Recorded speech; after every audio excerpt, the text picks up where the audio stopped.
Well, welcome to another art class, grade 2. Before I start, I would like to share a Bible verse with you. Then the Lord said to Moses, I will rain down bread from heaven for you. The people are to go out each day and gather enough for that day. In this way, I will test them and see whether they will follow my instructions. On the sixth day, they are to prepare what they bring in, and that is to be twice as much as they gather on the other days. Exodus chapter 16, verse 4 to 5.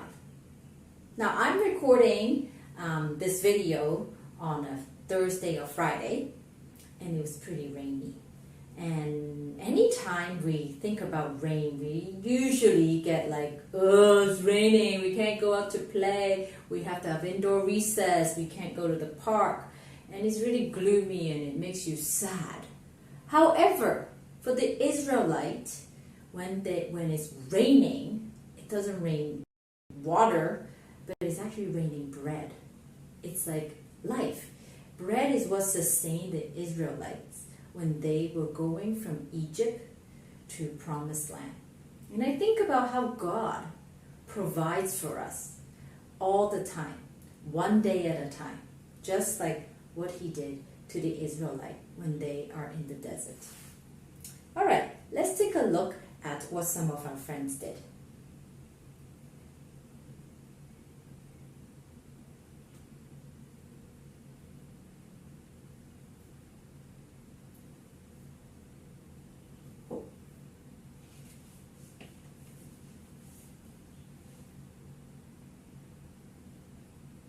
So this is Nathaniel's creation. Now you see how Nathaniel has made a lot of spiral, and I love the way he used so many colors on the paper and how they intertwine with one another. Let's take a look at Shinhim's.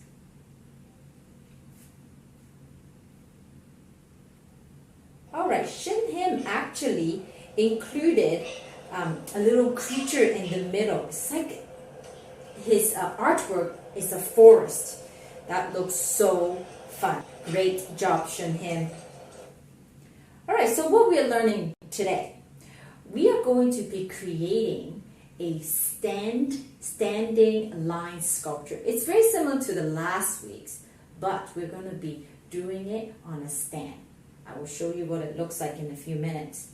So we are learning to create a standing 3D line sculpture and to create an interactive sculpture. What does interactive mean? Interactive, just like what we show in the previous video, is that you can play with it, you can move it. What I am looking for?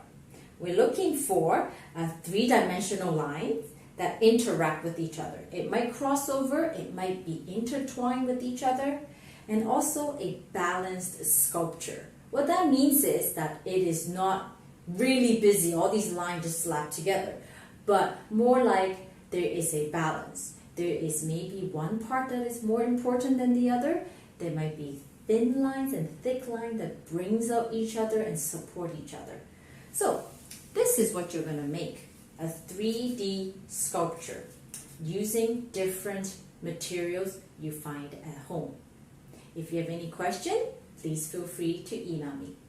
Have a great day. Alright, for this lesson, you are going to need wax crayon, the printout of the paper, some leftover strips from last time if you have any, and two new things that we are adding is empty container, paper container. Like this, 3D, that it can stand on their own. And if you have some extra scrap paper, you can use them today as well. So what we're going to do is create some strips just like we did last time. So you know what to do, so I'm going to do this quickly.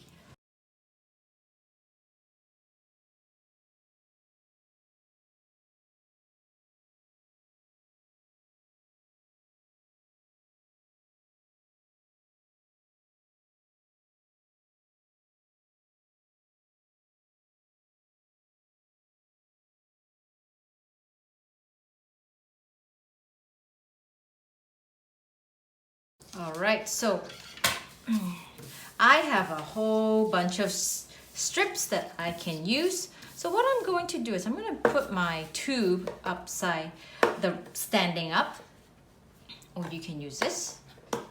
It depends what you would like, so you can try it. And what we're going to do, we're actually going to build our lines on a 3-dimensional object. Now this is going to be a little trickier because your paper is not going to lay flat, but rather it's going to be on a tube 3D.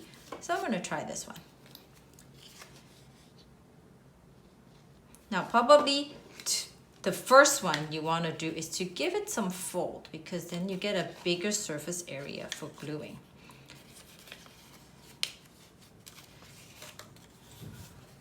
You can do this. I'm going to try.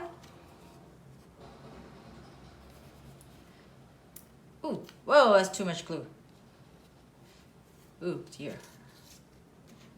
It just oozed out. It's all right.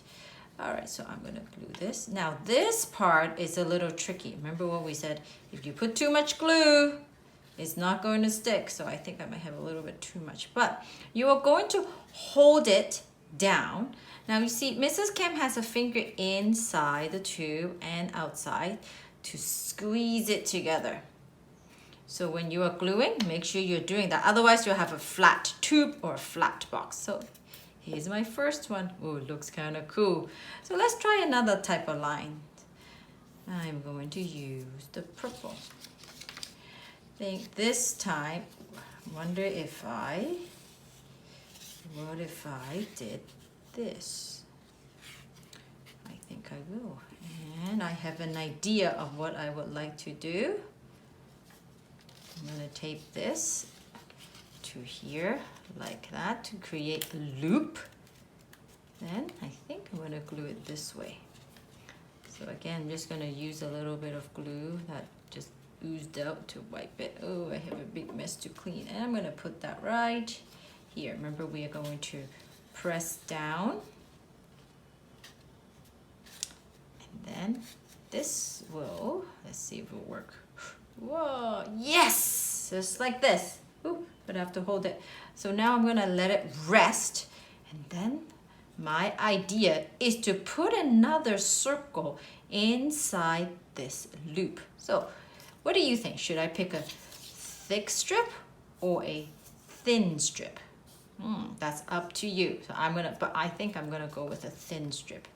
Now when you're dealing with a 3D sculpture, we can't just put it down like a piece of paper. That's the challenge. You're going to have to think how you're gonna put it. Because if you put it this way, it's gonna flatten this loop. So you have to make sure it's dry and stay.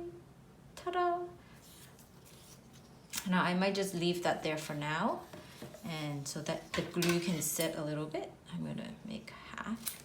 Ooh. Instead of just making a regular loop, I'm gonna give it a twist.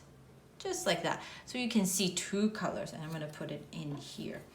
Put a little bit of glue and put it through. Oof, you have to be very careful, especially if your glue is not dry yet.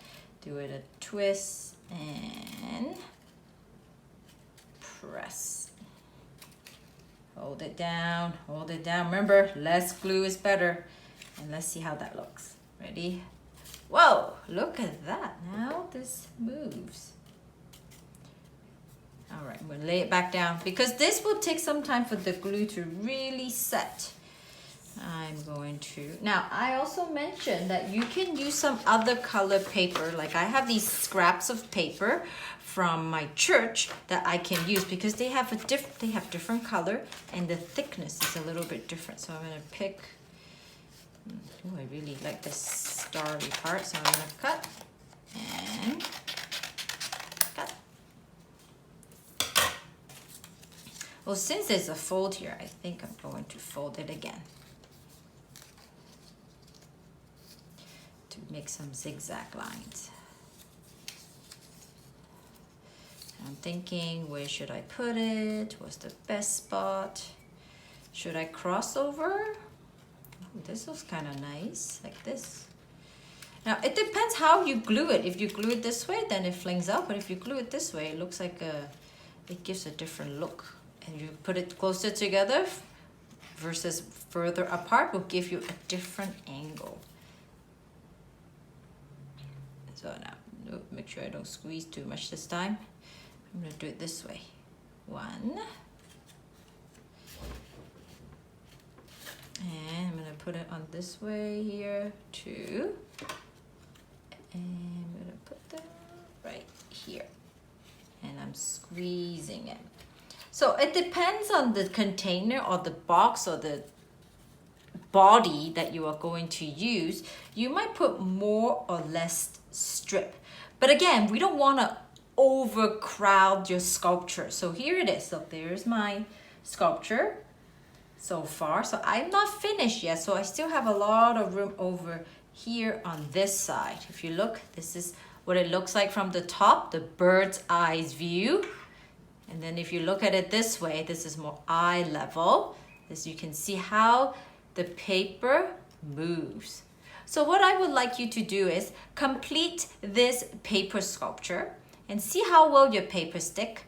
Try to use different thickness of paper and try to use paper that already has color.